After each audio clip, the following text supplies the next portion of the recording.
உங்களிடம் பணம் மிகுதியாக ஆண்டவர் கொடுத்து இருக்கிறார் என்றால் அவர் உங்களை சோதிக்க விரும்புகிறார் என்று புரிந்து கொள்ளுங்கள்.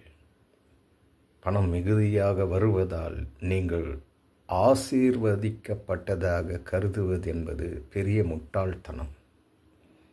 பணத்தை நீங்கள் எப்படி பயன்படுத்துகின்றீர்கள், வேதாகமத்திலிருந்து கற்றதிலிருந்து அதனை எப்படி உபயோகப்படுத்துகிறீர்கள் என்பதை தெரிந்து கொள்ளவே, உங்களை சோதிக்கவே ஆண்டவர் உங்களிடம் மிகுதியாக பண வசதிகள் கொடுத்து வைக்கின்றார். ஆனால் நீங்களோ தன்னிடம் மிகுதியாக வந்துவிட்டது என்பதால் மனிதர்களை நீங்கள் சோதிக்கின்றீர்கள். மனிதர்களை ஆண்டவர்தான் சோதிப்பார்.